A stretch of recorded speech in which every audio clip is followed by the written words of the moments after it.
a Natália vamos dividir essa apresentação e a gente espera realmente poder contribuir com vocês, tá legal? Vamos lá. Só um instante. Isso. Então, para começar, eu vou compartilhar a minha tela com vocês. E para começar, a gente vai precisar muito que vocês prestem atenção nos três primeiros slides, que são slides que orientam para que a gente não tenha problemas durante a nossa transmissão, tá bom? Só um instante, estou tentando abrir aqui.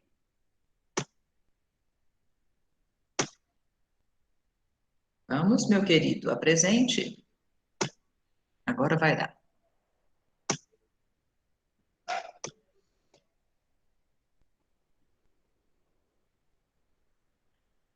Vocês veem a tela? Ainda não. Eu já pedi para compartilhar. Agora chegou? Sim. Abriu. Tá ótimo. Então, nós somos a Frente Nacional de Fortalecimento à Instituição de Longa Permanência. Nós somos um movimento social, autônomo, formado por profissionais do Brasil inteiro, de diversas especialidades, por gestores. A nossa maior preocupação é realmente apoiar as instituições nesse momento emergencial, mas o nosso maior desejo é contribuir para a construção de uma política nacional de cuidados continuados para pessoas de todas as idades. Então, agora nós vamos ter as orientações para que a nossa reunião seja a mais calma e tranquila possível. Então, primeira coisa, por favor, mantenham o som desligado, tá? A câmera, vocês podem manter aberta ou fechada, sugere-se que elas fiquem fechadas. Se a sua conexão estiver fraca, é melhor tirar a sua câmera, tá legal? E a coisa mais importante, não clique nesse setinho aqui, apresentar agora, porque toda vez que você clica no apresentar agora, você tira a gente da tela. E aí a gente tem que abrir, voltar, então, assim, isso dificulta um pouco o andamento das coisas. Tá claro? Sim. Tá, joia. Outra coisa, vocês podem e devem escrever o nome de vocês, confirmando a presença, porque isso vai permitir que a gente libere o certificado. E podem enviar perguntas ao longo de todo o chat. Quando eu estou falando, eu não tenho acesso às perguntas. Quando a Natália estiver falando, ela não vai ter acesso às perguntas. Mas a gente tanto a Natália vai me falar das perguntas que surgirem, quanto eu falarei também para ela, tá bom? E dentro do possível, a gente vai responder no próprio chat, para também não interromper demais a fala dos outros, ok?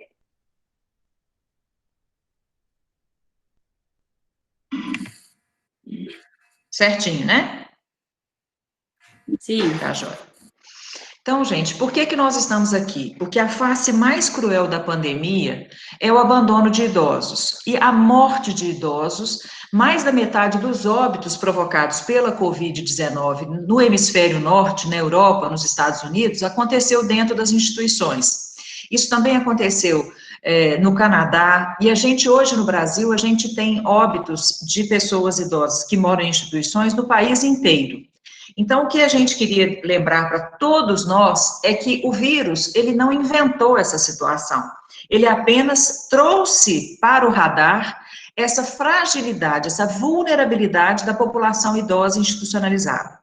Quando nós falamos que metade das mortes no hemisfério norte aconteceu em instituições de longa permanência, nós estamos falando que metade das mortes na França, na Itália, na Irlanda, que no Canadá 80% dos óbitos aconteceram dentro das instituições de longa permanência. E eu não preciso lembrar para vocês que a condição de funcionamento das instituições de lá, muitas vezes, é melhor do que a nossa aqui, né? Então, a gente pode esperar que se a gente não tiver um cuidado adequado, o efeito do vírus aqui no nosso país será ainda mais devastador. Por isso, nós estamos nessa frente.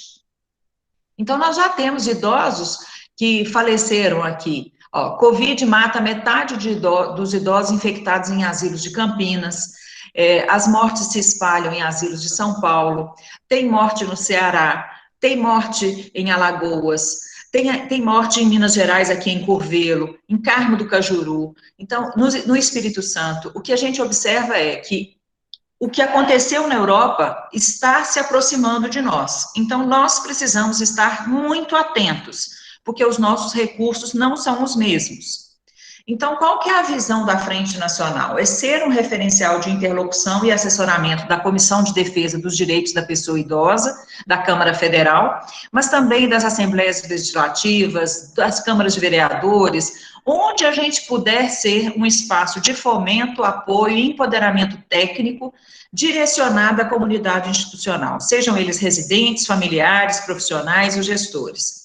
Como eu já adiantei para vocês, a nossa missão é subsidiar essa comissão no enfrentamento emergencial da pandemia, mas contribuir sobremaneira para a construção de uma política nacional de cuidados. E essa política que esteja também pautada em valores como o cuidado, o respeito, o amparo, a diversidade de saberes, a promoção, a proteção e a defesa permanente dos direitos das pessoas idosas. A nossa motivação inicial são as questões emergenciais. Somos todos voluntários, como já expliquei para vocês, e eu sou a Carla Jacomin, geriatra, que está nessa coordenação neste momento. A nossa frente, ela tem um comitê gestor que foi formado a partir dos coordenadores dos capítulos dos nossos relatórios. E temos também representação regional. Tanto na região norte, tem um ponto focal, que é a professora Valquíria Alves, na centro-oeste é a Luciana Mota, no nordeste é o Crismédio Neto, no sul é a Michele Clos, e aqui no sudeste é o Rodrigo Arantes, que é um fisioterapeuta. Então, nós já produzimos vários materiais, estão todos à disposição de vocês, para vocês baixarem, são todos gratuitos, todos foram feitos com o melhor embasamento científico disponível, e estão disponíveis tanto no nosso site, quanto no site da SBGG, quanto no site de outras entidades que vocês podem encontrar. Mas, ao final, eu vou deixar para vocês as orientações de onde encontrar esses dados, tá bom? Esses relatórios. E aí eu vou trazer para vocês, dentro do relatório técnico consolidado, nós tivemos a preocupação de trabalhar desde qual que é o diagnóstico dessa instituição de longa permanência, quantas pessoas ela atende, ela tem apoio de algum órgão público, não tem? Como manter o contato com os familiares nesse momento em que as visitas estão suspensas? Como garantir esses cuidados integrais, desde a promoção da saúde até a reabilitação? Como prevenir o contágio? Como detectar precocemente um caso? Como garantir o isolamento das pessoas sintomáticas? Em que momentos indicar a internação hospitalar? Como orientar caso aconteça um óbito dentro da instituição? Quais seriam as melhores práticas para todas as profissões? Questões jurídicas de interesse e ainda questões relacionadas ao financiamento. No dia de hoje, nós vamos trabalhar esses 3 capítulos que estão em vermelho: prevenir contágio, detectar precocemente e isolar os sintomáticos. E eu vou pedir o apoio da Natália, porque a gente precisa tanto fazer o cuidado das pessoas que estão na instituição, quanto das pessoas que trabalham na instituição, tá? Então, a gente vai estar sempre pensando nessa lógica, tanto do corpo técnico da instituição, quanto da população assistida. Nós construímos, então, materiais pensando no cuidando de quem cuida.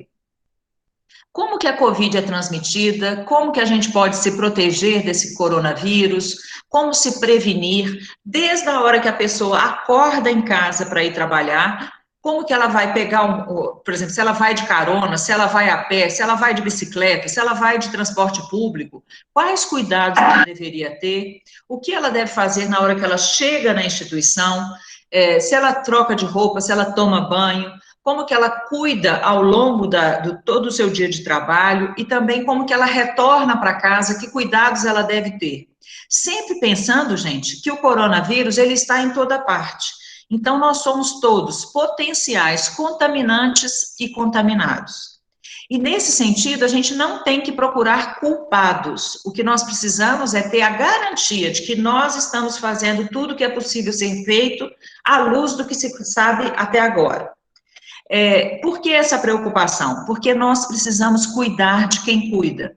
Lembrem que se um dos funcionários de vocês sair, tiver que ser afastado por Covid, ele deve ficar 14 dias afastado. Então, isso, vocês já trabalham com um corpo muito enxuto. Qualquer um faz muita falta.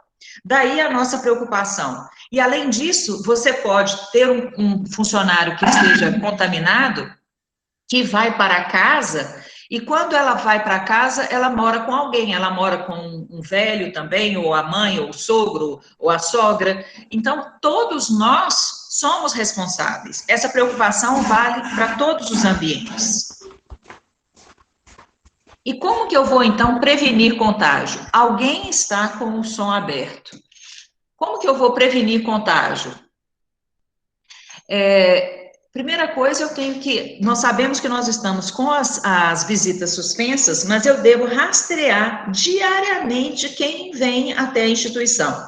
Vamos dizer que alguém vem entregar as verduras. Então, eu tenho que chegar para esse visitante, a instituição vai definir uma pessoa, né, para poder cuidar disso, que é a pessoa que vai chegar e vai perguntar: bom dia, ou então boa tarde, o senhor está com febre? Está com dor de garganta? Está com tosse? O senhor teve contato com alguém gripado nas 2 últimas semanas? O senhor teve contato com alguém Covid positivo? Essas perguntas têm que ser feitas todas as vezes que alguém chegar à instituição. Qualquer resposta sim, sim, eu estou com febre, sim, eu estou com dor de garganta, ou sim, eu tive contato com meu filho que estava gripado, sim, a minha mãe teve Covid. Qualquer resposta sim justifica impedir a entrada da pessoa. Se ele não respondeu sim a nenhuma das perguntas, então nós vamos medir a temperatura. Se a temperatura for maior do que 37,5, a gente não pode deixar essa pessoa entrar e a gente deve orientá-la a contactar o centro de saúde para que ela seja avaliada e acompanhada. Tá claro? Sim. Então tá. Aí, Natália, eu queria que você falasse um pouquinho dessa planilha, por favor.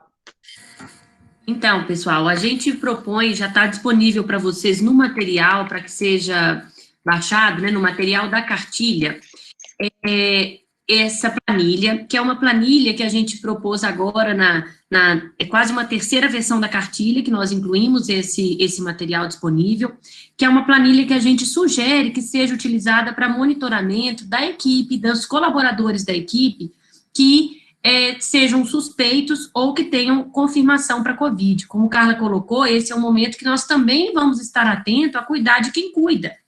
Então, os cuidadores, eles também precisam dessa atenção e desse envolvimento de toda a equipe da instituição, no caso de suspeita ou confirmação. Então, é uma planilha que a gente sugere o acompanhamento, para especialmente atentar para situações de gravidade, para dar orientações, por exemplo, para encaminhamento para a unidade básica, ou de encaminhamento para o serviço de urgência, a depender das respostas, né? Então, esse monitoramento vai passar pelo cansaço para fazer ações rotineiras, dificuldade para respirar, se está com febre, se está tossindo mais do que hoje, mais do que ontem, se está desanimado para realizar as atividades, se toma algum remédio para pressão. Então, são perguntas feitas para a equipe, para todos os colaboradores, todos os profissionais da instituição, caso precisam ser afastados por uma suspeita ou confirmação, né? E aí, com as orientações, se respondeu sim na questão 1 ou 2, a unidade básica para ser reavaliado.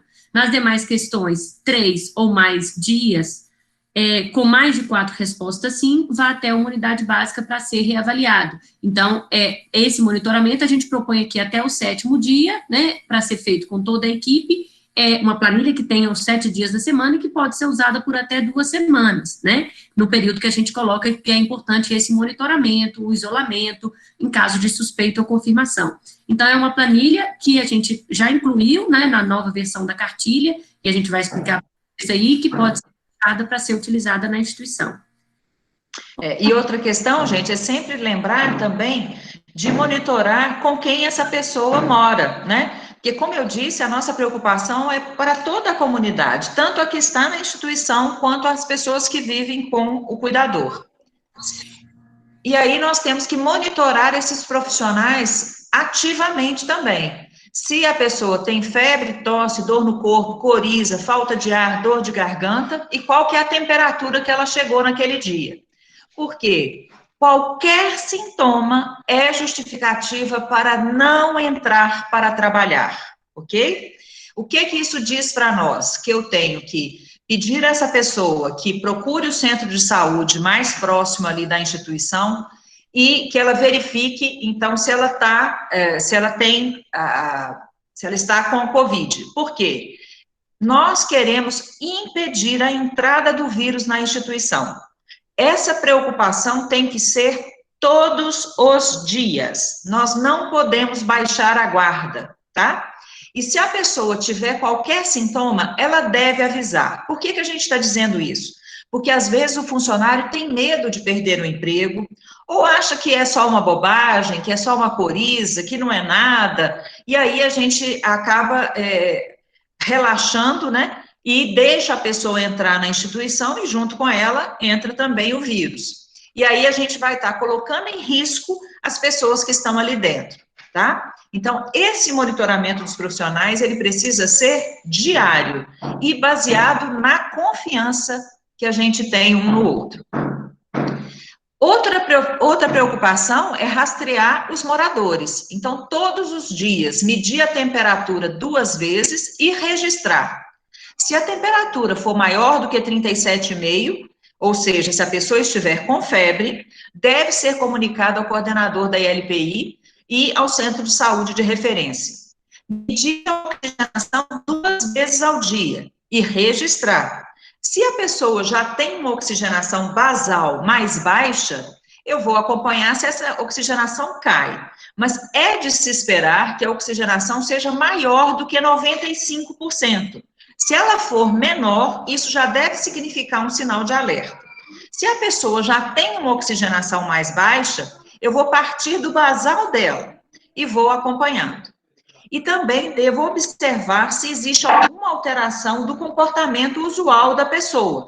Se o paciente ficou mais estranho, se ele ficou mais inapetente, se ele ficou mais amuado, né? Outra coisa que a gente precisa ter é definir uma área ou cômodo para o isolamento. E qualquer idoso que apresente sintoma deve ser orientado a utilizar a máscara, ok? Então, nós produzimos vários materiais educativos, como abordar a equipe, né? Como que seria a abordagem da equipe multiprofissional, como apoiar as pessoas idosas em relação ao papel dos familiares e dos amigos, para a gente garantir esses mecanismos de contato com essas pessoas. E chegamos, então, ao manejo clínico e controle da Covid nas instituições, como que a gente vai fazer no nosso dia a dia de casos suspeitos ou confirmados. Então, essa é a justificativa da gente estar aqui hoje. Então, esse guia de implantação, ele foi baseado numa cartilha, que é a cartilha que nós elaboramos. Ele está destinado à equipe que atua na linha de frente das instituições. É necessário que cada ILPI tenha o seu plano de ação, por isso que a Natália está aqui hoje, para a gente pensar cenários, para a gente imaginar, e se eu tiver um cuidador, como é que eu vou agir? E se eu tiver um idoso contaminado, como é que eu vou agir? E se eu tiver 2, qual que vai ser a minha estratégia? Nós temos que pensar antes da crise, para que as pessoas não entrem em pânico. O que a gente observa é que muitas vezes as pessoas entram em pânico, né? Então, por isso, a nossa orientação, a nossa insistência para a gente conversar, para a gente tirar dúvidas, para a gente fazer tudo dentro do melhor possível.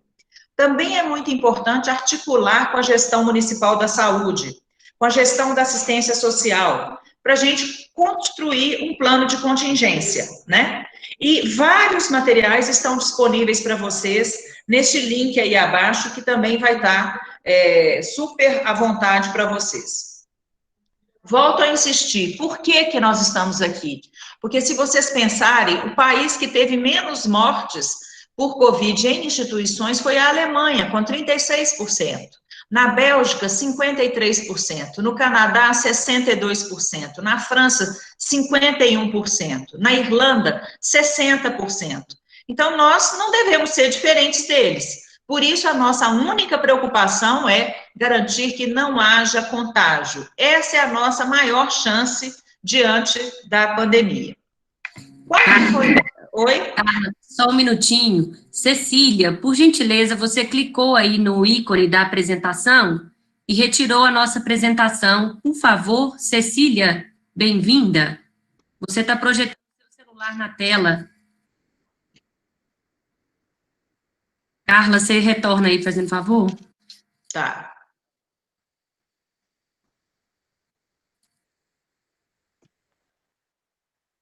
Já estou apresentando, tá, gente? Já vou começar.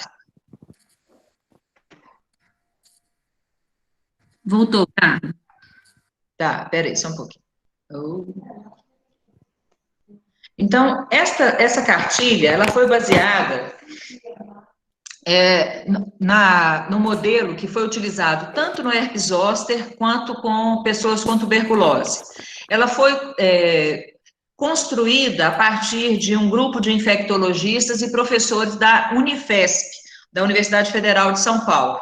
E nós estamos utilizando desse recurso para a gente poder garantir o melhor uso das acomodações, né, dentro das instituições. E por que a gente está colocando isso, gente? Porque nem todo mundo tem acesso a teste, nós sabemos disso. E nós precisamos que os nossos cuidadores, que os nossos profissionais sejam capazes de identificar pessoas com sintomas e já acionar, né, uma lógica de funcionamento dentro da instituição para fazer a melhor proteção de toda a comunidade dali de dentro. Então, nesse sentido, nós criamos o modelo C. O que é o modelo C? C de COVID. Então, ele é baseado em cores. A cor branca é considerado C0. O que é o C0? É uma pessoa que não tem sintoma e que não teve contato com ninguém sintomático nem suspeito de COVID. Mas eu também tenho o vermelhinho aí, que é o C+. O que é o C+? É aquele provavelmente COVID positivo. É aquele que me faz pensar muito fortemente que ele possa ser um COVID positivo. Quando que eu vou pensar nisso? Quando a pessoa desenvolve pelo menos 2 desses critérios. Ele teve contato com um caso confirmado de COVID, seja ele residente, cuidador ou colaborador. Ele está com sintomas respiratórios, inclusive com a síndrome gripal mais forte, e ele está dessaturando, ou seja, ele tem uma saturação de oxigênio com menos de 93% em ar ambiente.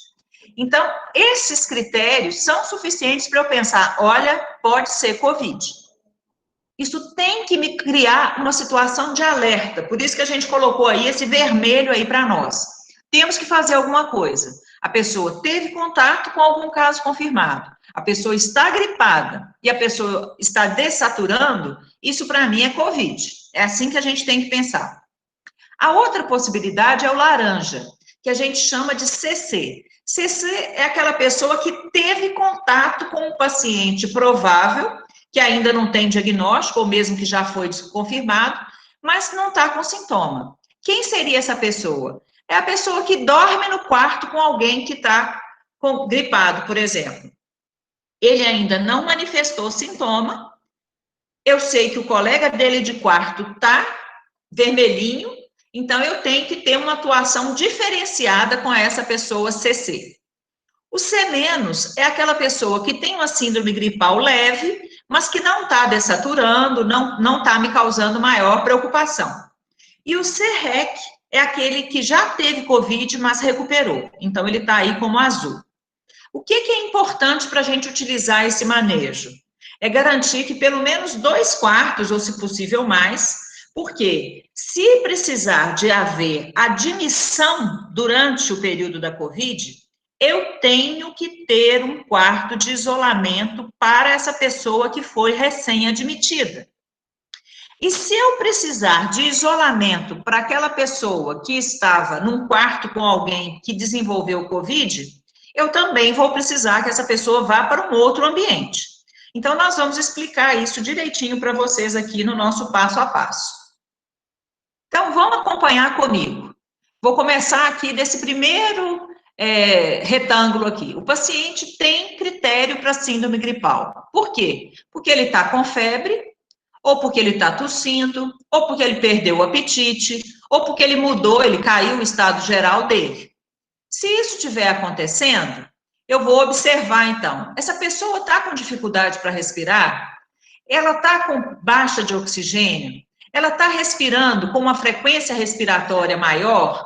O que é a frequência respiratória? É a gente contar durante 1 minuto quantas vezes a pessoa respira. Para uma pessoa idosa, acima de 20, a gente já deve pensar que tem alguma coisa estranha. Se a frequência for de 24, eu estou identificando que a pessoa realmente está com mais dificuldade para respirar. Ou eu posso ainda avaliar que a pessoa piorou em relação ao que ela tinha antes. Eu vou ter, então, 2 opções. Eu posso considerar que essa pessoa não seja um caso indicado de cuidado paliativo. Quando que é indicado o cuidado paliativo? Quando a pessoa tem uma doença avançada, quando a pessoa está acamada, quer dizer, a chance dela vir a recuperar por Covid vai ser muito menor, né? Quando a pessoa tem, por exemplo, uma doença avançada, né? E aí a gente pensa que existem 2 possibilidades. Ou ela vai para a internação hospitalar, e se eu decidir que ela vai para a internação, eu preciso manter esse paciente isolado até a hora da transferência. E aí a gente precisa, então, garantir que todas as medidas de precaução para quem vai entrar em contato com essa pessoa, tá? Aí nós estamos falando da máscara, nós estamos falando de todas as medidas de contato de aerossol, então é a máscara N95, tudo isso vai ter que acontecer enquanto eu aguardo a remoção para o hospital. A pessoa vai para o hospital, eu vou fazer a limpeza terminal desse quarto. Por quê? Eu vou precisar desinfetar completamente o quarto, deixar o quarto sem residente durante 4 horas, com as janelas abertas. E a coleta de exames vai acontecer no hospital. Chegando no hospital, eles vão avaliar o sinal de gravidade. Se evoluir para insuficiência respiratória, pode ser que essa pessoa vá até ser internada em UTI se ela não tiver critério de cuidado paliativo, né? Se ela evoluir para insuficiência respiratória ou mesmo queda de pressão. Ou eu posso identificar que essa pessoa, apesar de ter ido para o hospital, ela se mantém estável, ela vai continuar na enfermaria. A outra possibilidade é eu definir que essa pessoa não vai para o hospital, ela vai continuar ficando na instituição. Então, a gente vai mantê-lo no mesmo quarto, ok? Por quê, gente? Porque aquele quarto já está contaminado. Eu vou utilizar de todas as medidas de precaução de contato de aerossol. E eu vou classificar, olha, tem uma grande chance dessa pessoa ser mais, ou seja, estar com Covid. Então, eu vou manter essa pessoa isolada no quarto, e aí eu vou prestar atenção, tem alguém com essa pessoa no quarto? Se tiver, eu tenho um CC. Esse CC é aquele laranjinha que a gente tinha identificado. Eu vou tirar essa pessoa que estava com ele e vou colocar no meu quarto de observação. A outra possibilidade é eu considerar que essa pessoa não tem chance de ter Covid. Então, eu vou só manter a conduta. Eu imaginei que essa pessoa é Covid. Eu vou, então, fazer o teste. A pessoa deu o teste positivo, eu vou ter que tratá-lo, né, manter ele isolado, e eu vou ter que ir lá naquele contaminante dele e testar o contaminante. Porque se esse é positivo, o outro tem chance de ser também. Agora, se for negativo, eu vou considerar que ele está descartado, vou retirar do isolamento, vou observar e vou trazer de volta o companheiro dele que eu tinha tirado do quarto, tá? Então, nós vamos repassar isso aqui devagarinho mais uma vez. O paciente tem critério para síndrome gripal. Ele está com febre, está com tosse, está com piora do apetite ou piorou o estado geral. Se ele não tem isso, eu vou investigar se ele está com infecção de urina, se a razão dessa diferença dele é um outro diagnóstico. Mas se ele está realmente, e eu estou observando então, desconforto respiratório, queda de saturação, piora da doença pré-existente, e eu vou considerar que eu vou mantê-lo na ILPI, eu vou mantê-lo no mesmo quarto, garantindo o suporte clínico, com todas as medidas de precaução de contato, com medida de precaução de contato com aerossóis, e vou classificar essa pessoa como um possível COVID, um C+, um vermelhinho. Isso significa que ele vai ficar isolado no quarto, eu vou solicitar o resultado, os testes dele. Se o teste for positivo, eu vou, então, mantê-lo isolado, tratar no mesmo quarto. E vou reavaliar a necessidade de internação, se for o caso. Se o teste for negativo, eu descarto o COVID e eu chamo de volta o contaminante dele, se existisse alguém que morava com ele no mesmo quarto. Tá claro?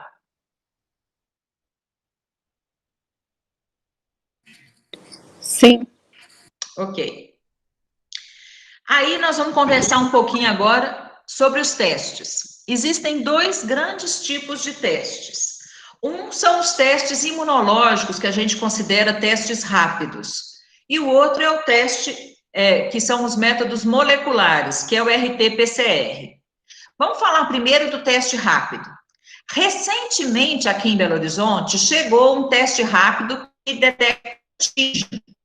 O teste rápido que detecta antígeno tem o mesmo valor do RT-PCR. Agora, o teste rápido que detecta anticorpo, ele não tem o mesmo valor do RT-PCR, tá? Esses testes imunológicos, eles estariam indicados para pacientes assintomáticos ou pacientes que já estão melhorando, depois de 10 dias do início de sintoma. Por quê? Porque ele avalia a resposta imune do indivíduo. Então, ele vai medir anticorpo.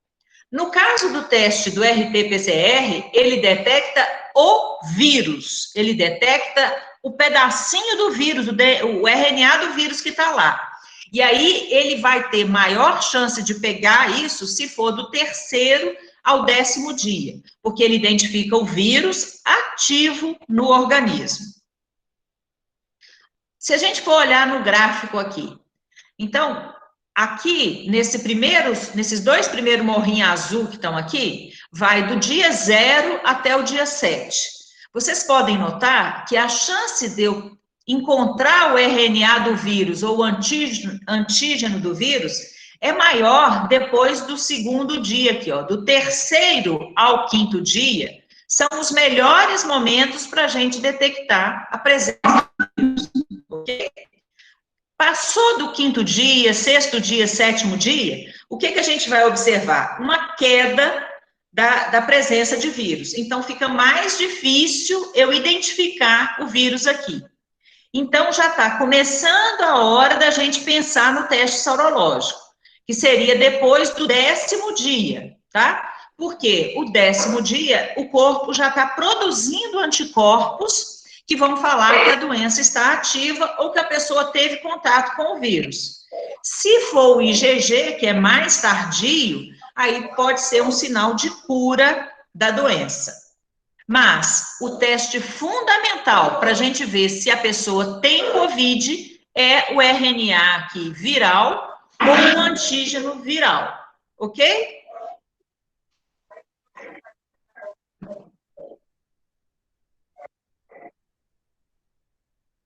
Deu para acompanhar, gente? Sim. Então, vamos aqui mais uma vez. O vírus, ele tem um período de incubação, por isso que não adianta a gente testar aqui no dia 0, porque não vai ter nada. A partir do dia 2, do dia 3, a titulação viral está maior, tem mais chance do RT-PCR funcionar, ok? Está aqui. A partir do tempo que a semana vai correndo, aqui, ó, dia 6, dia 7, o que vai acontecer? O RT-PCR já vai ser menos sensível. A partir do 10º dia, já está na hora do teste sorológico. Pensando o seguinte, a pessoa que for evoluir para uma pneumonia pela COVID, a partir do 2º dia, o vírus já vai estar aqui detectável, né? E você vai ver que é importante, por isso que é importante, ao menor sintoma, a gente marcar, hoje é o 1º dia do sintoma, 2º dia, 3º dia, RT-PCR. Ou então, a sorologia pelo SWAB, que é uma sorologia que chegou agora em Belo Horizonte, que você pode detectar pelo SWAB. Aí, o que a gente faz, gente? Identifica se tem COVID. Depois disso, a gente vai ter que esperar mais tempo para poder medir se a sorologia ficou positiva, IgM ou IgG. Se eu faço a sorologia aqui, ó, eu não pego nada. E aí eu vou ver o quê? A sorologia deu negativa, mas a pessoa está com vírus. A sorologia que não foi capaz de detectar. Por isso que o exame sorológico de rastreio aqui não faz sentido, ok?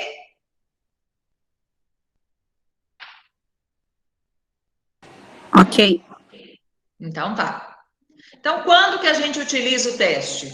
O RT-PCR na maior carga viral, o teste de antígeno, que é esse do SWAB, também na maior carga viral, o teste de IgM e sorologia mais tardiamente, mais para a banda de cal. Depois do 10º dia, de 2 semanas, é que aí esse teste vai ser mais útil para nós, certo?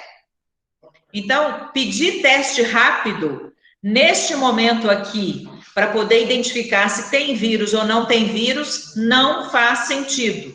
Teste rápido é para verificar a imunidade da pessoa. Então, a pessoa tem que ter tido contato com o vírus e tem que ter tido tempo para produzir anticorpo. E aí eu passo a palavra para a Natália. Você projeta, Natália? Projeto, Carla, vou colocar aqui. Obrigada. Eu vou olhar, então, agora o chat. Combinado.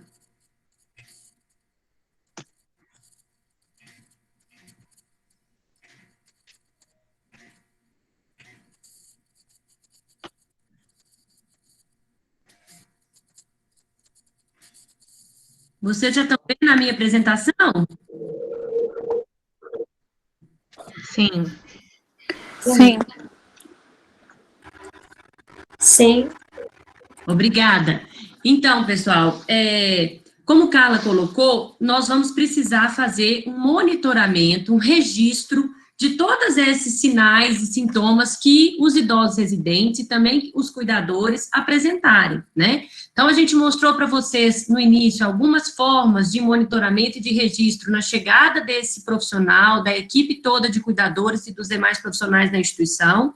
E agora a gente vai conversar um pouco sobre a importância do registro dos idosos residentes.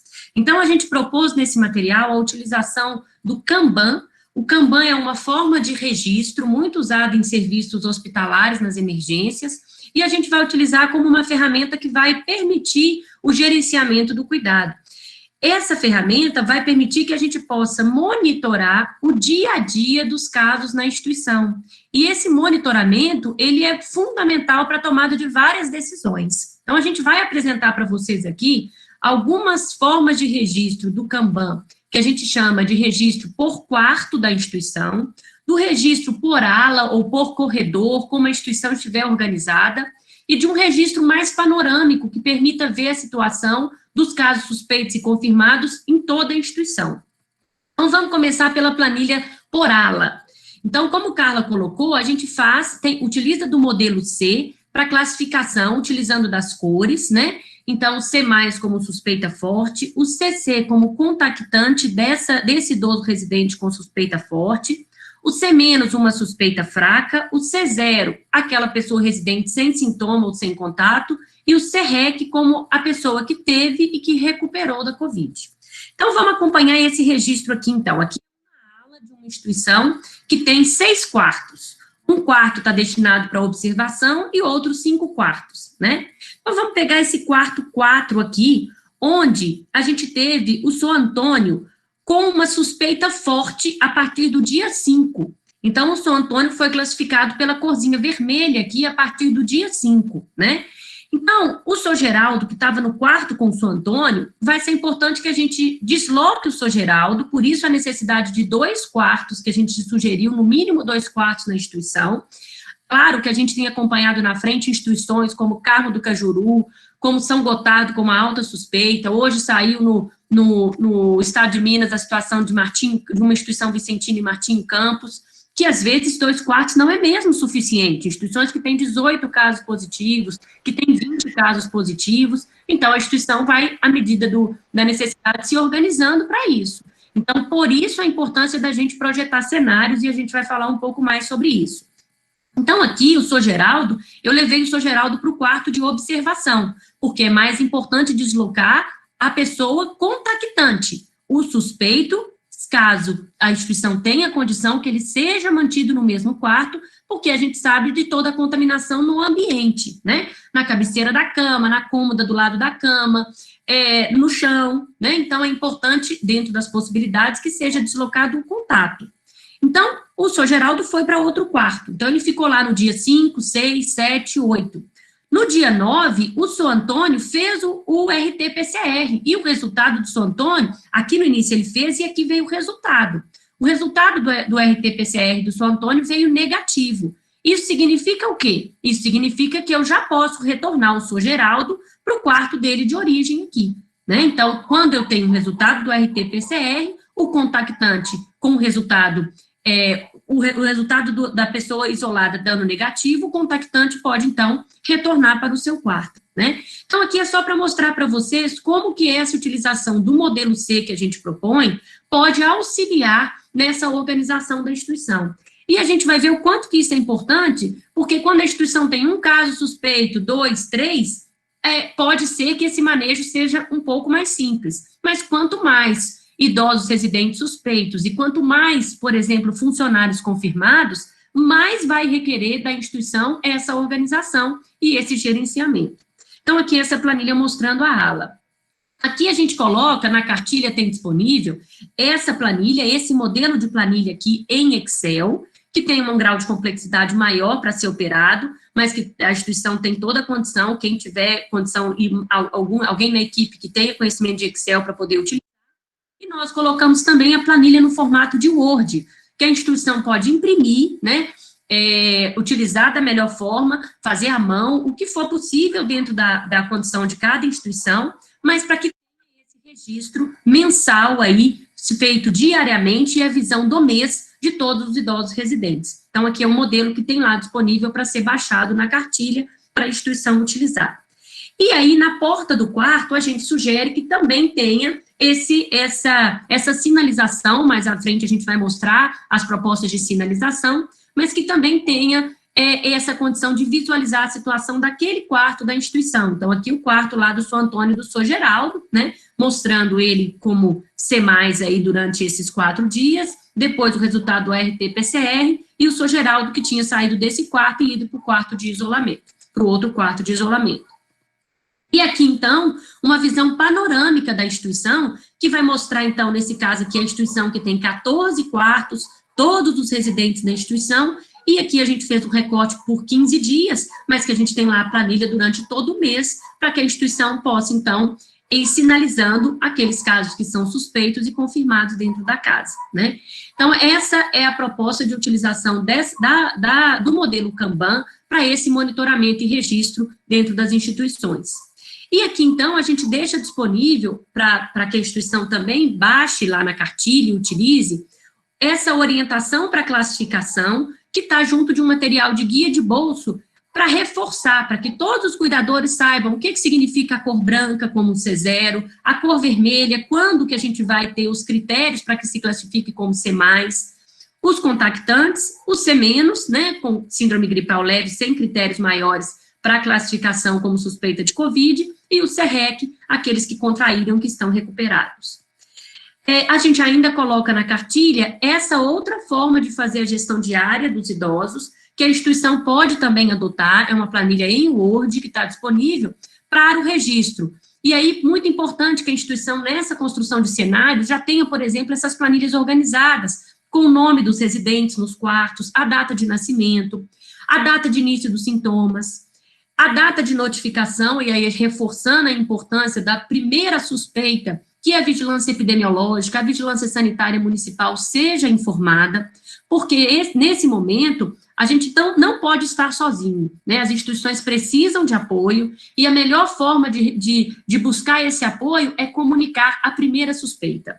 Então, a gente parte do pressuposto que tudo aquilo que Carla apresentou no início, das medidas de prevenção de contágio, todas as instituições já estejam adotando, né? Como Carla colocou na cartilha que a gente tem disponível aí no nosso site, que já está no chat para vocês, a cartilha Cuidando de Quem Cuida é um material muito importante para que todos os cuidadores, todos os profissionais da instituição tenham acesso e adotem essas medidas desde o momento que acordam em casa, né? A gente também precisa estar atento aos contatos dos cuidadores, né? Em qualquer suspeita na instituição, também adotar as medidas fora da instituição, né? Junto dos nossos familiares. E aí, esse processo de notificação vai apoiar a definição das condutas, seja das possibilidades de realização do PCR, de exame, seja a retaguarda para, por exemplo, caso a instituição não tenha condição de fazer isolamento dentro da casa, o plano de contingência, que também é um outro material que está disponível para vocês baixarem na cartilha, na apresentação dela, a sugestão de modelo de plano de contingência, para que seja construído junto da gestão municipal, para que a instituição tenha retaguarda, né? Casos na minha instituição suspeitos e não tem condição de fazer isolamento dentro da casa, qual é a retaguarda pactuada junto da gestão do município, de leitos, de local, né, a gente tem municípios que estão alugando casas para que seja feito esse isolamento. Então, é muito importante essa projeção de cenários antes do primeiro caso confirmado. E a gente tem visto situações de que a instituição assusta, entra em pânico quando tem o primeiro caso de um funcionário ou de um profissional, de um residente confirmado, né? E o momento é muito necessário porque a gente tem acompanhado instituições com 8 casos positivos de funcionários. Então, imagina o que é uma escala de uma instituição que tem 60, 70 residentes e que tem 8 casos positivos de profissionais de nível superior, de nível técnico, de cuidadores positivos na casa. Então, é muito importante toda essa organização que a gente propõe para vocês. E aqui a data de início do isolamento, a data de fim do isolamento e outras observações, o desfecho de cada caso, para que a equipe possa monitorar.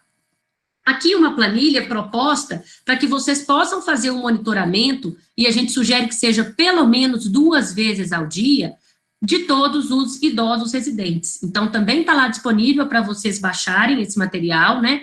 O nome, a idade, qual é o quarto, a data, então nós vamos preencher aqui com as datas, observações, que aqui entra todas as observações de alteração do estado geral, de prostração, de qualquer mudança, né, de comportamento que seja importante. Os sinais vitais, aqui a gente coloca a sugestão e a recomendação de aferição da saturação. A gente sabe que tem instituições que não têm um saturímetro, um oxímetro disponível, e aí, então, nós vamos contar a frequência respiratória, né? Lembrando que é importante acima de 20, frequência respiratória acima de 20, para indivíduos que tenham um padrão normal de respiratório, a gente já tem que estar atento, uma frequência de 24, 26, 30, né? Já é uma frequência fora do padrão normal e que a gente precisa estar atento. A aferição da temperatura, então, uma temperatura acima de 37,5 precisa de atenção e de um monitoramento mais próximo. A pressão arterial, claro que tem que estar tudo atento, e os cuidadores sabem disso, os cuidadores são as pessoas de referência para falarem sobre qualquer mudança no estado dos idosos residentes, porque estão ali no dia a dia junto deles, né? Então, a equipe aferiu a pressão arterial, é preciso que seja certificado se esse é o padrão normal do São João, por exemplo, né? Ou está com uma pressão, está hipotenso hoje, a pressão está muito mais baixa, né? Então, isso aqui tudo é importante também estar atento ao padrão de normalidade de cada idoso residente. E aqui nos sintomas, a gente coloca os sintomas que estão mais comuns aí na suspeita de Covid, de tosse, febre, dor de garganta, dor no corpo, falta de ar, mas a gente tem percebido alguns outros sintomas. Vou dar um exemplo para vocês de uma instituição aqui da região metropolitana, que teve 10 casos positivos e que o único sintoma manifestado pelos residentes foi prostração. A equipe percebeu que eles estavam mais prostrados, foi feita a testagem, um RT-PCR, e 10 residentes positivos, né? Então, é muito importante estar atento a esses outros sintomas, falta de apetite, mudança de humor, cefaleia, alteração da marcha e diarreia, né? Então, são sintomas que podem parecer que não estão diretamente ligados ao quadro de Covid, mas que acendem uma alerta vermelha para a equipe começar a suspeitar. Então, essa planilha também está disponível para que vocês possam baixar no material da cartilha.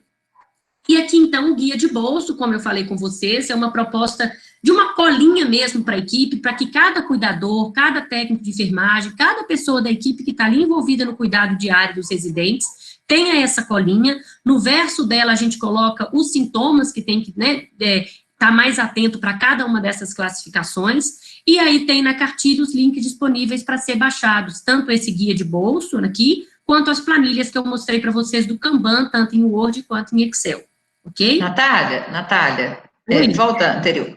A Vânia Cantanhede pergunta o seguinte: se o amarelo, ele é uma fraca suspeita, se ele tem que ter tido contato e ainda está com sintoma leve, ou só de já ter o sintoma leve já seria suficiente?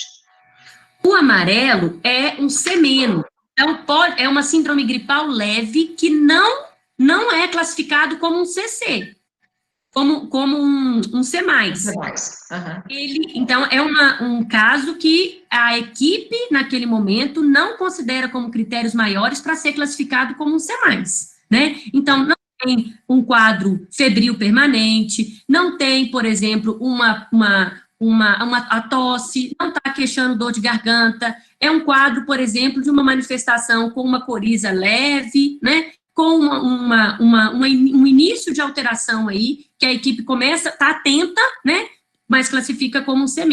Não é um C0, porque é uma pessoa que está com um quadro de um resfriado, uma percepção de uma alteração do estado geral, mas não é classificado, por exemplo, como um C+, né? Então, é um quadro que a gente precisa estar atento, porque ele pode passar a ser, por exemplo, um C+. Né? Aí ela faz uma outra pergunta. Uma vez que foi descartado com o PCR negativo, e ele é vermelhinho, mas o PCR deu negativo, se ele seguir com sintomas exacerbados, ele volta a ficar branco mesmo? Se ele seguir com sintomas exacerbados, ele continua sendo C+, porque ele precisa de outra avaliação. Pode ser que não seja um quadro gripal. Acho que o seu sinal caiu. Vamos ver. Vocês estão me ouvindo? Voltou? Agora, repete, por favor, Natália.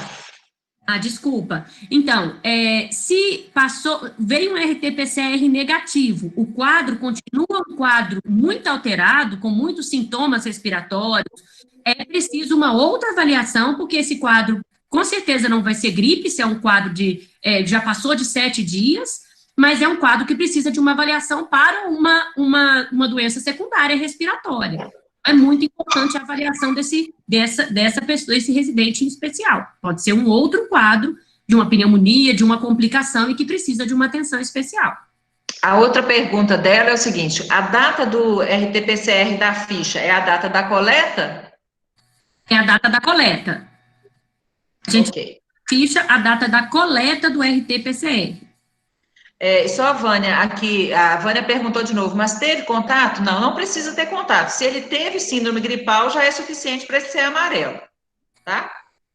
Isso. Se ele teve contato, ele é laranja, ele é CC.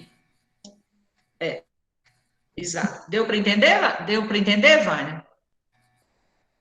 A Larissa aqui está falando sobre o surto, depois a gente vai conversar um pouquinho sobre isso, tá?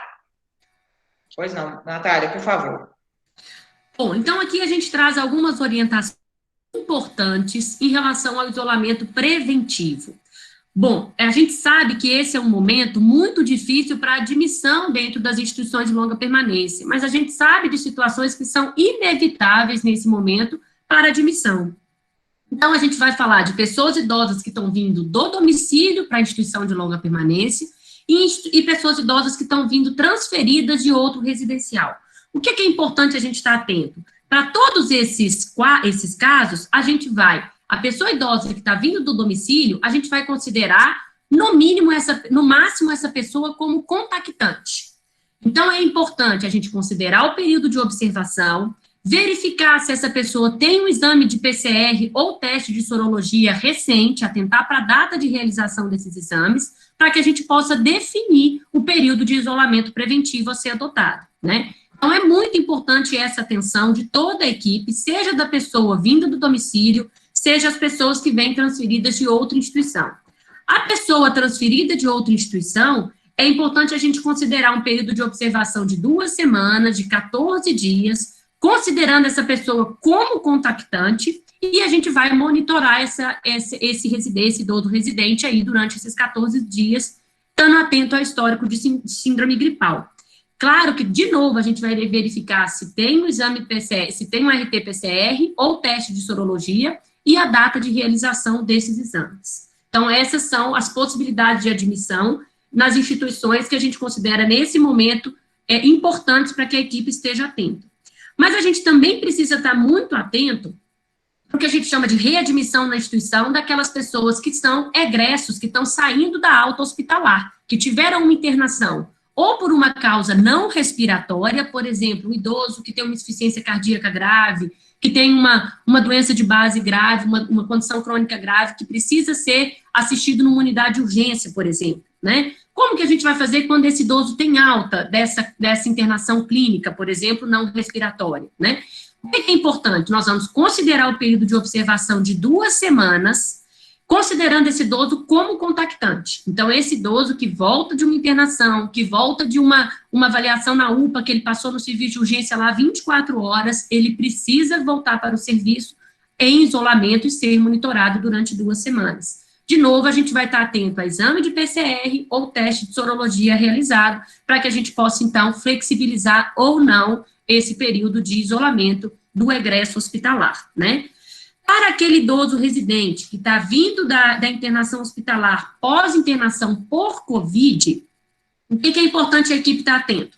A primeira coisa, observar se esse idoso, ele teve 2 exames de PCR feito durante o período de internação, inclusive um da alta ou teste de sorologia, para que, então, seja definido se esse residente volta para um quarto, né, o quarto dele dentro da instituição, ou se é preciso isolamento ainda. Por que a gente está colocando isso? Porque a gente tem algumas situações de idosos assintomáticos, mas com RT-PCR positivo, que saem da instituição e que vão, por exemplo, para um serviço de monitoramento dessa condição, mas que não ficam lá, por exemplo, por 14 dias. Retornam para a instituição com 10 dias, retornam para a instituição com 8 dias, e esses residentes precisam ir para o quarto de isolamento e serem monitorados, né? Então, é importante estar atento a essas questões, a depender do início de sintoma e fim dos sintomas relacionados à COVID, manter esse período de observação por 2 semanas, né? Se ele é recuperado ou está em recuperação, e considerando o COVID-19 positivo, que tenham esses 2 exames, ou tempo sem sintomas inferior a 5 dias. Então, são medidas importantes da instituição também avaliar, porque a gente sabe que todos nós somos vulneráveis, como Carla colocou no início, que a gente não vai buscar culpados, quem trouxe a COVID para dentro da casa, né? Não é hora disso, isso não vai agregar na definição de condutas, pelo contrário, é preciso retaguarda para todos os funcionários, todos os residentes. Mas é muito importante a gente saber que o vírus vai entrar dentro da instituição pelas pessoas que estão circulando. E quem circula podem ser os idosos residentes, pelas necessidades aí de atendimento à saúde, e também por todos os colaboradores, toda a equipe, que é inevitável o deslocamento. Então, é muito importante a gente ter atenção para essas situações dentro da instituição. E aí, ressaltando também os critérios de gravidade que são necessários, que toda a equipe esteja atento para uma transferência, por exemplo, da instituição para o hospital.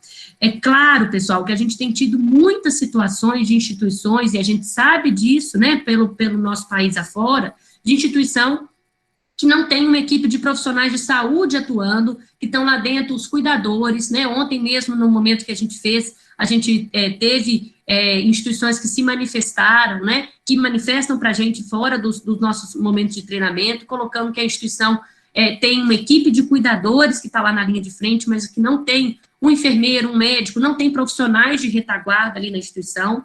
Então, é muito importante tudo isso que a gente está falando, para que todos esses cuidadores também saibam perceber essas alterações e acionar a partir do plano de contingência do município, a partir da retaguarda que se tem, para que esses idosos residentes tenham a melhor assistência possível, né? Então, o que a gente precisa estar atento? Aos sintomas de síndrome gripal, né? Da febre acima de 38 graus, a gente já colocou que a partir de 37,5 é importante a equipe estar atenta, né? Ou aumento de 1,1 grau da temperatura basal, tosse ou dificuldade respiratória ou dor de garganta.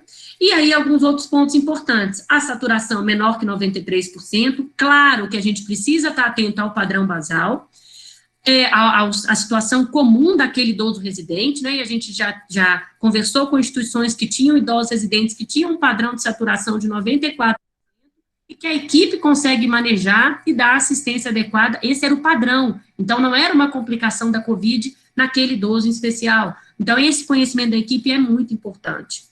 Um sinal de desconforto respiratório, ou aumento da frequência respiratória basal, ou piora das condições crônicas de base, como a gente já falou aqui, ou o quadro de hipotensão, que é a pressão sistólica abaixo de 90 milímetros de mercúrio, ou a diastólica abaixo de 60 milímetros. E aí, alguns indicativos de maior gravidade, né? A presença de delírio hipo ou hiperativo como sinal único de complicação, a redução da saturação. Então, de novo, as instituições que têm condição de medir a saturação, tá atento à saturação basal, né? E as medidas prévias, né? Então, qual é o padrão daquele idoso residente. A interrupção da ingesta alimentar, e como eu coloquei, né? A prostração, a deteriorização da marcha, são outros indicativos aí de gravidade que precisa de atenção especial da equipe, né? E aí, alguns pontos que a gente traz importantes aí do manejo, considerando a necessidade de identificação desse dia a dia dos casos suspeitos e confirmados, para que seja adotado todas as medidas de precaução necessárias, né? Para que seja feito todos os processos de desinfecção necessários, né? Então, a gente traz na cartilha possibilidade para que a instituição possa baixar essas cores do modelo C que a gente propõe, para fazer tanto a sinalização do quarto. Então, a gente sugere uma sinalização mais discreta mesmo, né? Não precisa da gente colocar uma sinalização enorme aqui na porta, para que toda a equipe saiba que aquele é um quarto, por exemplo, da dona Maria Silva, que é um quarto com um C+, com uma suspeita forte ou já confirmado para COVID, né? E aí que a gente também sinalize todos os equipamentos, o esfígio, o termômetro, né? Claro que se a instituição não tem condição de ter equipamentos de uso exclusivo para aquele quarto de isolamento, que seja feito todo o processo de desinfecção corretamente de aparelhos e dos demais materiais que são comuns, de uso comum na instituição, né? A identificação de pasta, de prontuário, a identificação, por exemplo, da bandeja da refeição, né? A gente sabe que, nesse momento, tem instituições adotando o uso de descartáveis, né? A gente sabe o impacto ambiental que isso tem, mas que também pode ser uma necessidade, a depender da situação da instituição, para garantir todo o processo de limpeza e desinfecção de todos os utensílios de cozinha aí dentro da instituição, né? Aqui, e além disso, a dificuldade da pinça, né, dos idosos residentes, por exemplo, para segurar um copo descartável, tudo isso a equipe precisa estar atenta. Outras instituições que têm nome, né, a identificação para uso mesmo de todos os utensílios. Então, são medidas que a gente tem visto as instituições adotar para garantir o melhor cuidado, né? Aqui, identificação, por exemplo, no prontuário, né? E tem essas etiquetas também disponíveis no mercado aí, né? Que as instituições que não quiserem baixar e utilizar essa sinalização que a gente propõe para vocês, pode comprar essas etiquetas de controle para fazer essa sinalização, né? E a gente coloca no material para vocês também alguns modelos de comunicação e de orientação para a equipe e para os idosos residentes. Esse é um momento que a gente precisa estar muito atento à informação segura, clara, para os idosos residentes, né? A gente sabe da dificuldade que muitas vezes as instituições, os idosos querem ficar assistindo a televisão, por exemplo, a televisão passa o tempo todo a dimensão nacional e internacional de mortalidade da COVID. Então, é importante a instituição também pensar nessa dimensão da saúde mental, mas de também trazer orientações seguras para os idosos residentes. E aí, então, a gente traz algumas orientações para a equipe. Então, está lá disponível para vocês baixarem alguns modelos de cartazes que a equipe pode utilizar para lembrar. Nunca é demais a gente relembrar que o profissional de saúde não passa a aguinha na mão, ele tem que lavar com água e sabão, lavar com técnica correta, lavar antes de qualquer procedimento com os residentes e depois dos procedimentos, né? A questão da utilização da máscara, a recomendação da nota técnica é a utilização da máscara cirúrgica, né? a máscara cirúrgica, se a gente estiver utilizando a máscara no momento que a gente estiver dando banho, fazendo higiene pessoal, trocando fraldas, alimentando, a gente evitar conversar, né? Então, são medidas importantes. Manter o distanciamento, né, de pelo menos 1,5 metro. E um ponto importante que a gente traz aí como um material possível para a instituição imprimir e deixar sempre atento, é a questão do celular, né? Então, a gente está trazendo a sugestão de envolver o celular com um filme transparente, né?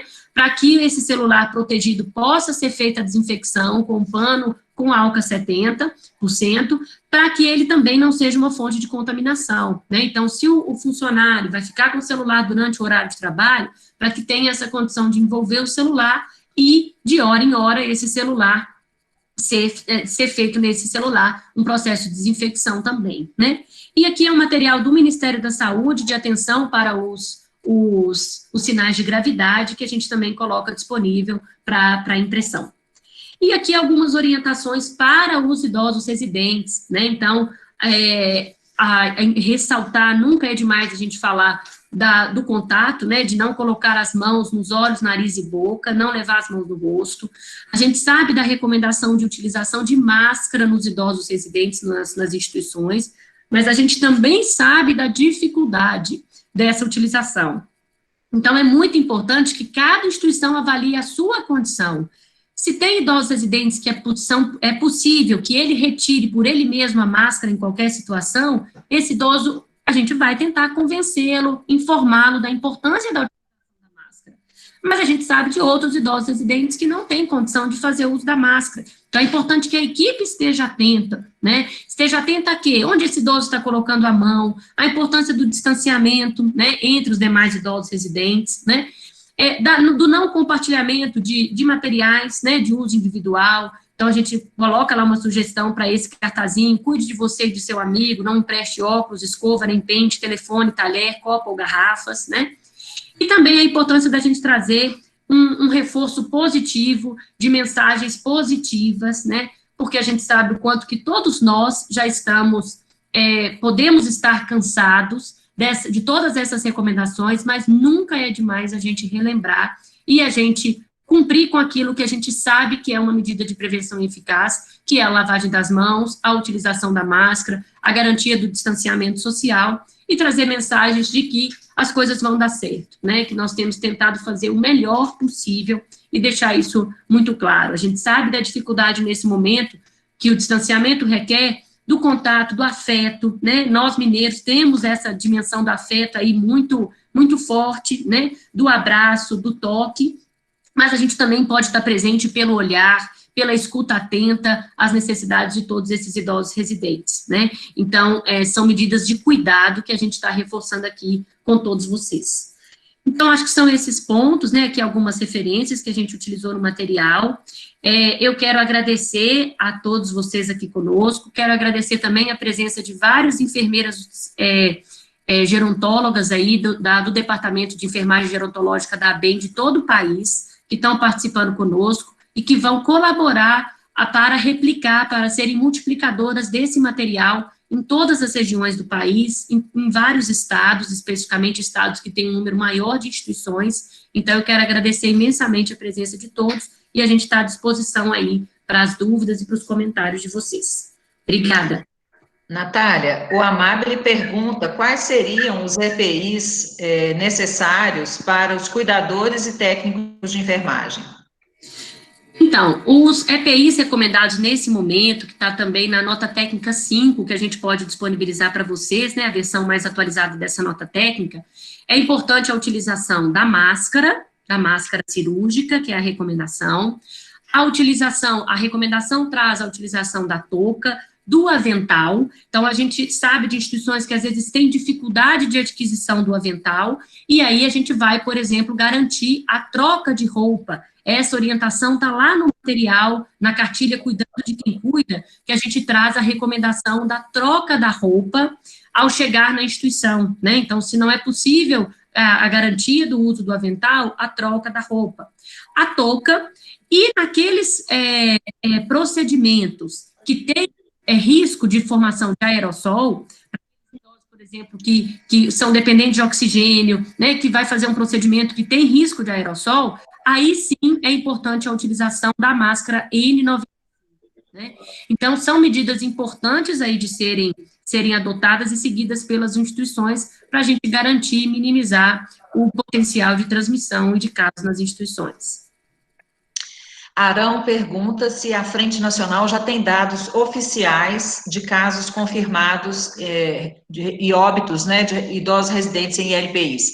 Arão, essa é uma grande dificuldade, porque nós não temos acesso à notificação, ela não esclarece que o caso aconteceu em ILPI, a internação não define que a pessoa que está hospitalizada é de ILPI, e a declaração de óbito também não fala que é da ILPI. Então, isso está sendo feito caso a caso, assim, numa coleta realmente de dados. O Ministério Público tem apoiado nesse sentido, mas ainda é muito preliminar, muito rudimentar.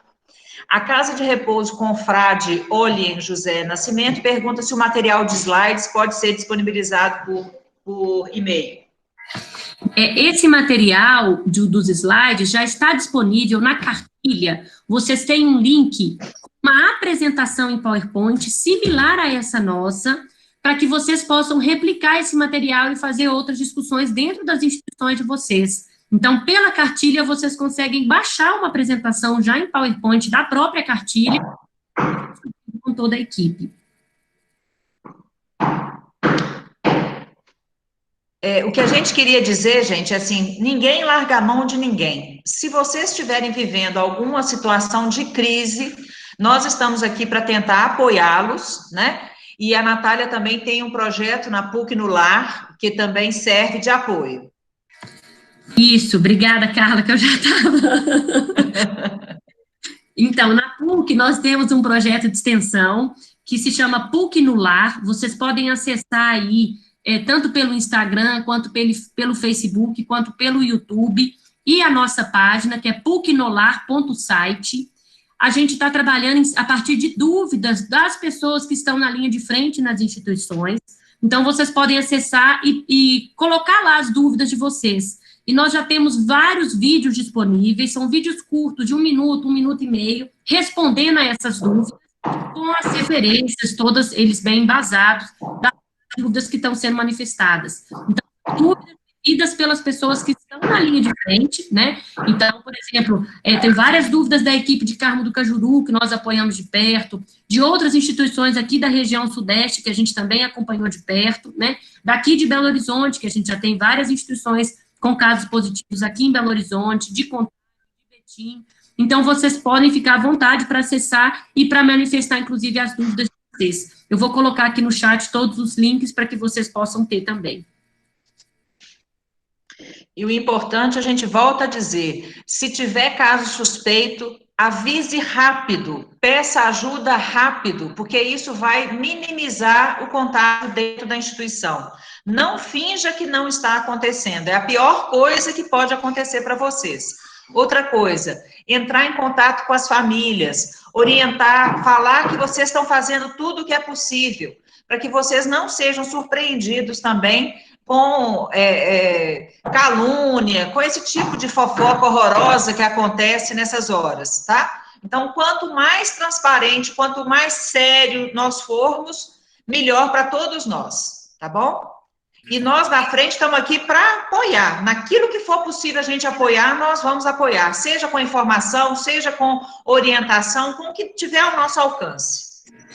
Então, pessoal, o Igor, que é extensionista nosso do curso de medicina, que está participando aqui conosco, já colocou aí no chat todos os nossos links no Facebook, no YouTube, no Instagram e o nosso site para que vocês possam acessar e manifestar as dúvidas que vocês tiverem, né? Então, eu vou também reforçar, né, o quanto que nós da frente estamos mobilizados e buscando estar junto de vocês em qualquer necessidade, né? Para que a gente possa ter um menor impacto dentro das instituições de longa permanência, né? Então, como a gente apresentou no início, como Carla colocou, a situação é grave, a situação requer de todos nós essa organização, essa projeção de cenários, né? Esse trabalho em equipe e de forma solidária para que a gente possa enfrentar essa situação da maneira.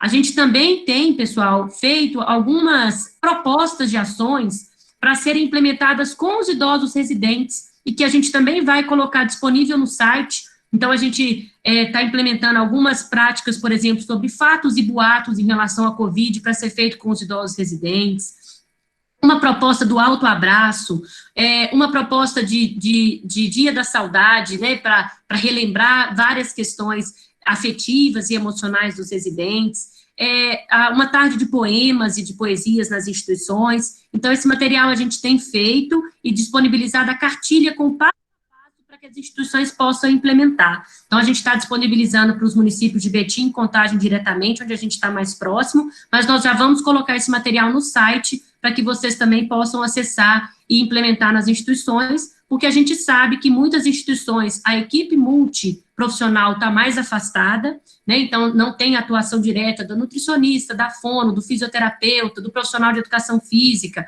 e de toda a equipe, e aí por isso a gente também tem uma cartilha disponível com orientações para essas práticas mais feitas de forma remota pela instituição, vocês podem baixar lá no site da frente. A gente propõe essas ações como também uma forma de permitir uma melhoria na ambiência das instituições. Várias pessoas perguntando sobre o link da cartilha, e a gente coloca que a cartilha está no site da frente, e eu estou colocando aqui o site da frente, né, e também os materiais de apoio que estão na PUC no Lar. Mais alguma questão, gente?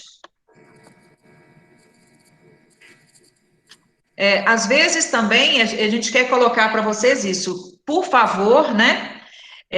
A gente está à disposição, vocês têm que nos acionar, se vocês quiserem fazer parte da frente, todos são bem-vindos, tá? Porque a nossa proposta aqui é estar junto, é um apoiar o outro, tá? Durante muito tempo, vocês estavam invisíveis, fazendo um trabalho, assim, hercúleo e sem nenhum tipo de reconhecimento. Se essa Covid servir para alguma coisa, que ela sirva para dar valor às pessoas que prestam esse tipo de cuidados, né, que a gente, que vocês prestam aí.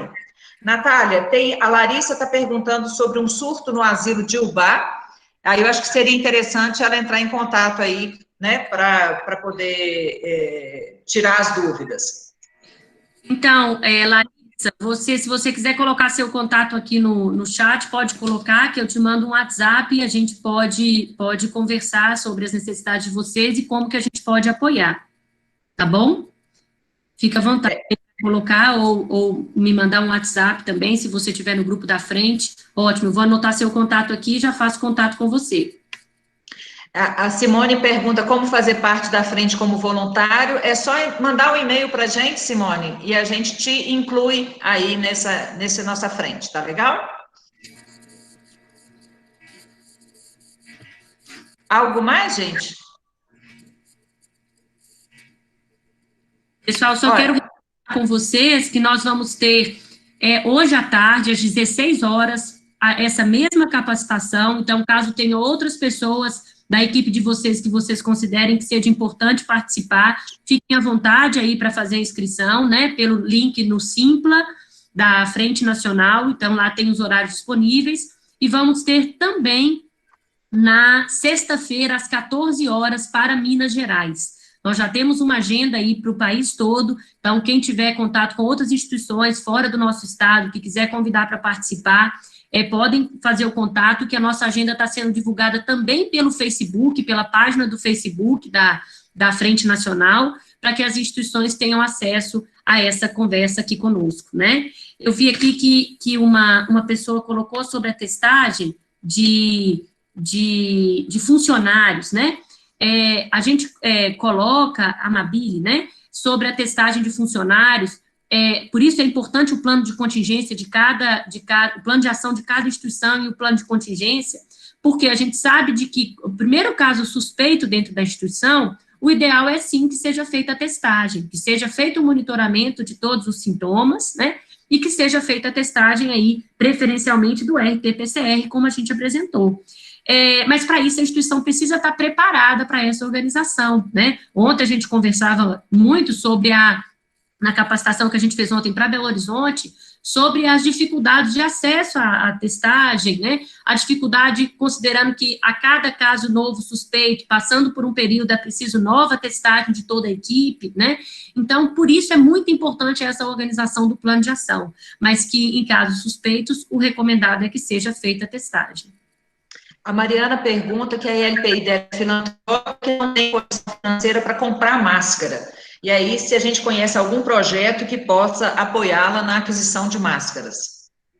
Então, sobre a questão da máscara, eu esqueci, foi o nome de quem perguntou? Mariana. Então, Mariana, sobre a questão das máscaras, o que a gente tem recomendado, e a gente acompanhou muito bem de perto a situação, por exemplo, em Carmo do Cajuru, que a própria comunidade se mobilizou para fazer máscaras artesanais para a instituição. O que está na nossa é a utilização da máscara cirúrgica, mas a gente sabe que é melhor usar a máscara artesanal do que não utilizar a máscara. Então, se a instituição está com dificuldade, nesse momento, sem uma retaguarda, é importante, por exemplo, a utilização da máscara artesanal. Mas a gente também tem a portaria 369, publicada, para esse apoio às instituições, especialmente as instituições filantrópicas. Então, é muito importante que você acione aí a assistência social, a saúde do seu município, a Secretaria de Saúde, a Secretaria de Assistência Social, para que essa retaguarda seja acionada e a instituição tenha acesso. A pergunta da Jéssica eu havia respondido no chat, mas a Maria Cristina colocou ela de volta, então eu vou colocar aqui também. Em situações onde ambos os idosos do mesmo quarto estão com sintomas gripais, pode isolar os dois no quarto? Sim, pode isolar os dois no quarto, tá? Os dois estando com sintomas.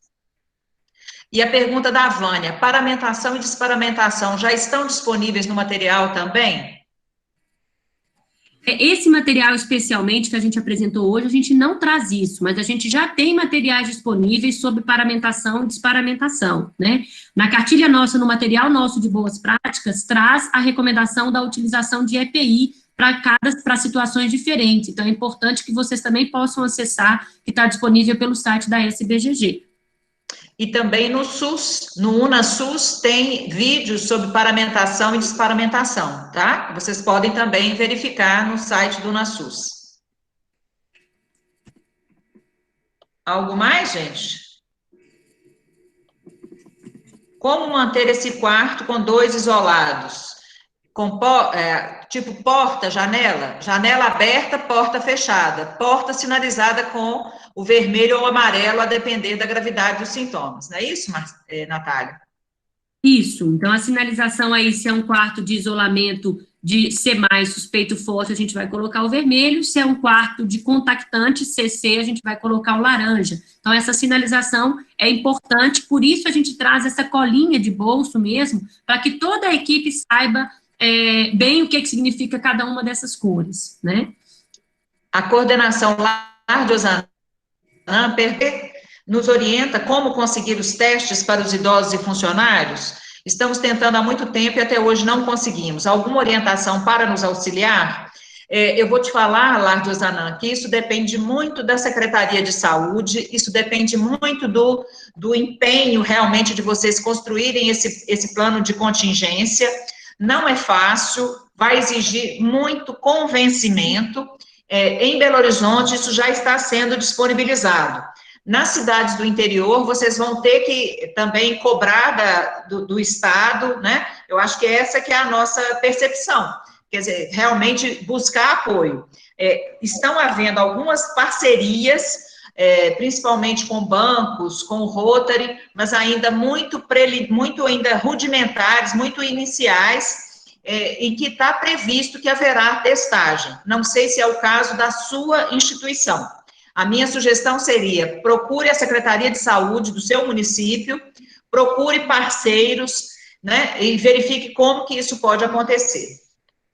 Não sei se Natália tem outra sugestão. Não, Carla, é isso mesmo, acho que é a parceria e a busca pelo plano de contingência. E aí, como a Casa de Repouso falou que a Prefeitura de Lagoa Formosa realizou os testes. Então, é isso. A gente precisa realmente do investimento do poder público, né, para apoiar todos nós, tá? Porque essas vidas que vocês cuidam são vidas que importam.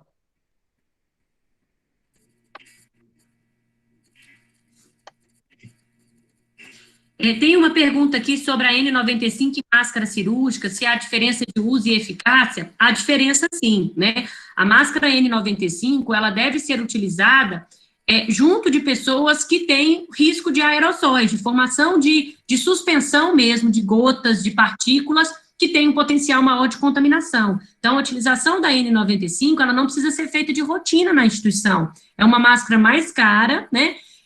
Que a Anvisa disponibilizou uma nota orientando o processo de reuso da N95 frente à situação que a gente tem vivido, né?